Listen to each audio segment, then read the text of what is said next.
So we love hearing from you guys. We got another subscriber request. This one's from I Am Deftone at Reverse Shrimp Co. Tim's on handling a bigger, stronger opponent. There's a couple of guys that seem damn near impossible to prevent from getting body locked or smash passed, or even cooked via knee on belly when attempting to create space.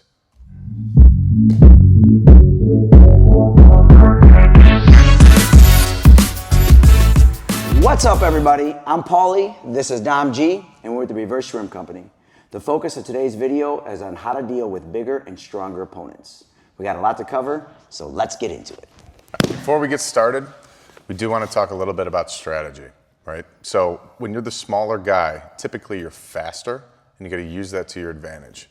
So you never want to settle for an inferior position. You always want to be moving, and you want to win the scramble. You want to use structure, your frames, and your hips to create the space that you need to get away when you're in these terrible positions here. So we'll get into the specifics. We're gonna look at the body lock pass first. When Dom is here and he's looking to body lock, he underhooks, he comes down. He's looking to bring my ankles to my butt and get his head low. I want to stop this before it can even happen. I could still hit it here, so we'll start here, but I need to start to crossface and make distance. To do that, I can't just get my hands in here. I'll try to get them in, but I'm gonna take my hips and I'm gonna raise them. You notice as I raise them, it brings him up a little bit.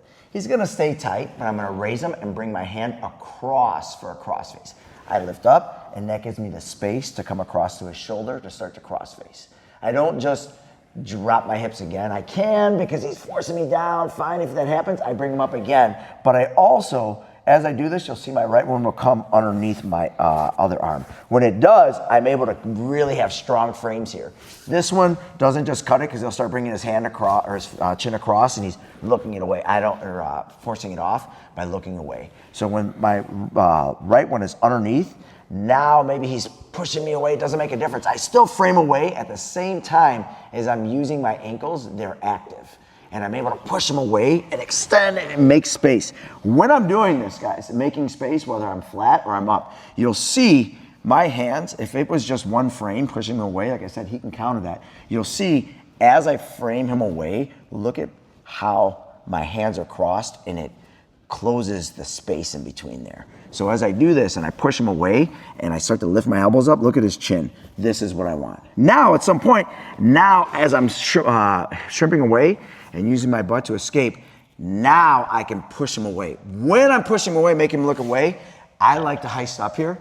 You know, I just don't want him grabbing my feet, but I can heist up here. And then now he has to decide what he wants to do. Whether he wants to stay down, whether he wants to wrestle up, it doesn't make a difference, right? So again, really quick, and we'll do this from this point. And I say really quick because you're not gonna rush it, but I have to use my speed, right? And look at his head is down here, it's low. I'm popping up and I'm cross facing. Now I'm going underneath. I'm sitting away, framing him out. Now I can shrimp away, you know, and just stay here, right? And decide what he wants to do.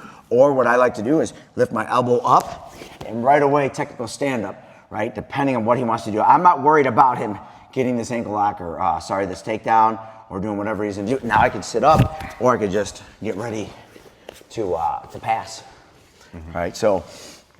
Another great option from that body lock that I use when I'm with bigger opponents than me is the shoulder crunch sweep. So it's the same concept that Paul just shared with you guys. And as he's got this body lock, I want to pick my hips up. I want to insert my cross face, come underneath, create some space. And as I'm creating space here, I'm looking for just a separation between like his elbow and his armpit here, right? And I'm gonna punch an underhook. And this is a shallow underhook. I don't wanna be way over here. I just want my thumb, I'm gonna be palm up. I want my thumb on the back of his shoulder blade here. I'm gonna gable grip, and I'm gonna flare my elbow to get this arm on top of my shoulder. So once it's here, I'm gonna pinch my ear, and I'm gonna extend Paul away with my butterfly hooks as I sit up. I get to this position, and now I pretty much got it. I'm gonna use my elbow to flare into his face here. Now let's turn so they can see what's going on. So after I sit up, I put my foot on his hip. I'm gonna flare my elbow into his neck, and I'm gonna use my butterfly hook to finish the sweep. I'm gonna keep this, and I could go into all sorts of different attacks from here. But this is a fantastic sweep for larger opponents, for smaller opponents. This kind of works on everybody if you got the technique down. Very powerful. We'll address the smash pass, right? And a few different ways he's smash passing here, but I'm playing this half guard, right? This little half guard, my hands underneath my knee and things.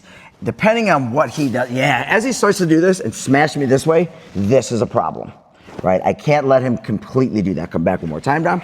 So when I'm here and he starts to bring my knees to the other side, I cannot let my knee get past the center line. Once it's passed, it's a problem. Bring it, yeah, nice. So to do that, as he's coming across, I have to create this frame. When I create this frame, my hand's on his shoulder, drive towards me, Dom, and I bring him up. I never want to try to force him, right? I don't want to force him anyway, except bring him up because he's already coming towards me. He's coming towards me, got past the center line, I bring him up. Once I do that, my right knee will come inside, back to the center. I don't want to just bring it right here because he's gonna, yeah, this is no good, he's already dropping.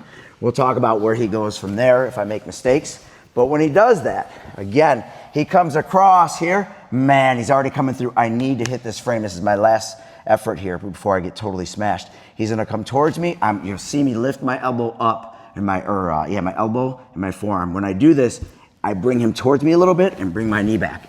Now he's here, this is fine. When he does this, I'm still blocking from grabbing my head, right? I'm gonna bring, and this has gotta be a little flexible, or I can just thumb post to bring him back with this active hook, right? Or I can just come across and come inside.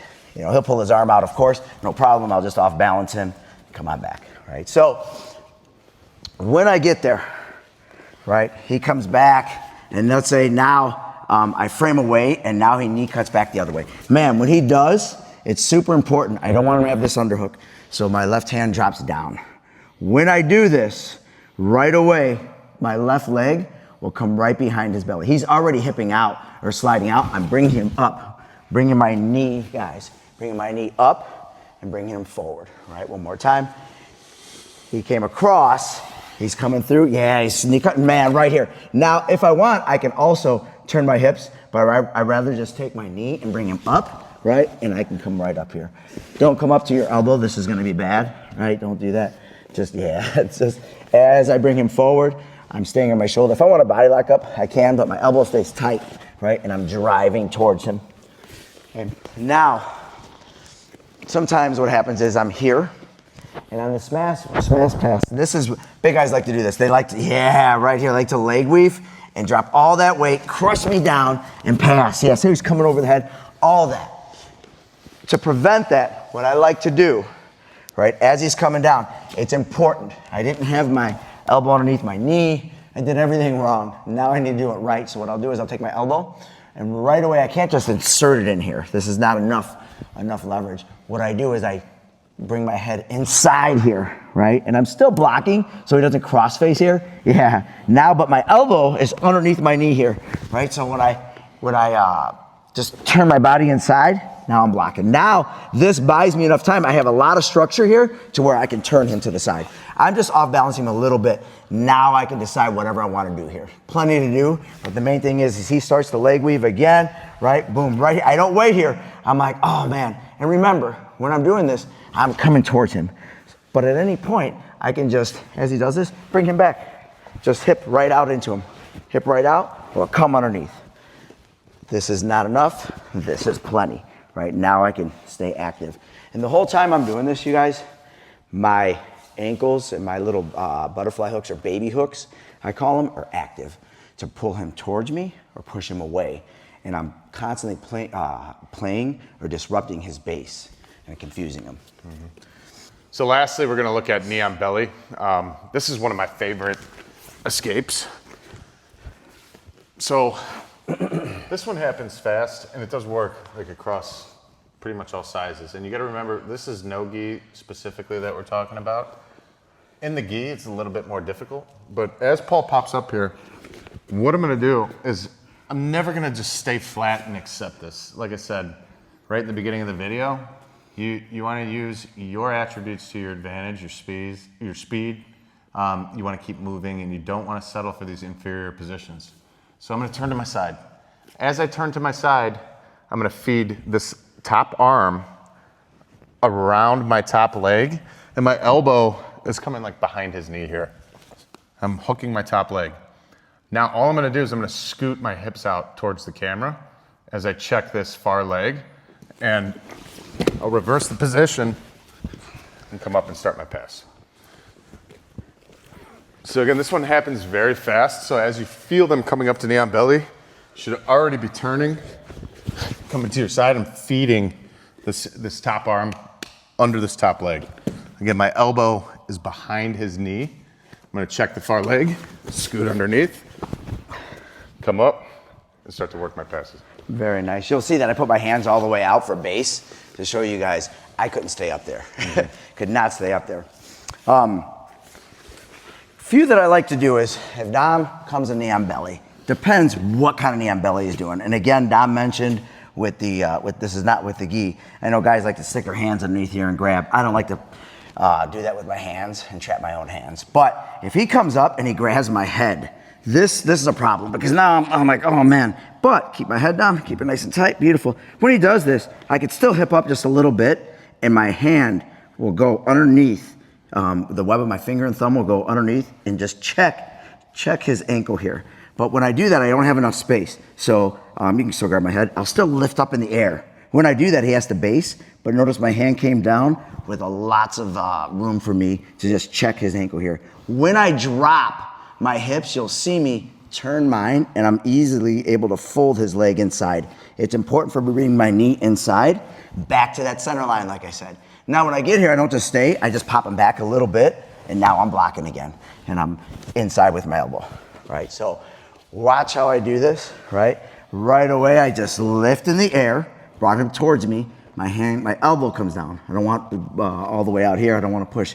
My elbow comes down, the web of my finger, index finger and thumb, check, I turn my hip and grab his ankle. Now I bring my knee inside, right? And I bring him back, right? And I can start my sweeps or escaping. So now he comes here, right? And maybe he's not grabbing that. As soon as he jumps up, that's where I have to recognize it. If I'm just sitting here, he's getting points. I don't want to do that, right? So as soon as I feel him, right, I'm always, and I can tell, a good guy is going to check this hip. So always grab this wrist here a little bit. You don't want your elbow way out, but just check his wrist. But my elbow, my right hand is gonna come inside here, right? And he can hit my head a little bit, but man, right away, now I'm blocking. I'm not gonna push him off here. I'm gonna do what? I'm checking his wrist because he has my hip. I'm gonna walk my hips towards him, and I'm back here. Now he's gonna come right back, but now I'm already blocking. So now, at least I'm escaped, right? So now what happens is, I'm gonna look away from him, right? I'm not gonna go towards him or anything like that. As soon as he jumps up, I knew automatically to turn towards him with my elbow in front of his knee, right? And I'm always checking his wrist again, right? And I could even just bop him out a little bit, but you know, and disrupt him there. But good guys aren't gonna let you do that. So as I turn away. Now, notice my legs followed. I kept my elbows tight. I bring my hips in the air. I don't leave a gap in between this left side.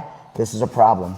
He's going to start to kind of follow me. As he follows me, it doesn't make a difference. I'm back, controlling, right? Solo, it looks like this. I turn around, I come back, I walk, and I come through. Falls weights on me, it doesn't make a difference. I'm on my toes, and I'm bopping him back. Really, really quick here, Dom. Come back one more time. He comes through, I turn right away, and he's gonna drop his body weight on me. Man, I'm pushing, right? And this is fine, even though, let's say, I can't come through, he's controlling my hip, it's fine. I block him here, I turn back, and I sit back here. Right? I can do whatever I want to come up. But I'm creating space, you guys. Deftone, I'm creating the space using my attributes, you know, to escape. So just to reiterate, you want to use your attributes to your advantage. Again, typically you're a little bit faster than the bigger, stronger guy, so keep moving. Don't settle for the inferior position. And there's a common theme throughout pretty much everything that we covered, and it's your hips. Pick your hips up to create space, get to your side, insert your frames, and use your structure to create distance in all of these different scenarios. So thank you so much for tuning in. we love hearing from you guys. So let us know what you guys want to see in the future. Follow us on TikTok, Instagram if you haven't. Drop a comment, hit that bell for us, and we'll catch you next time. Peace.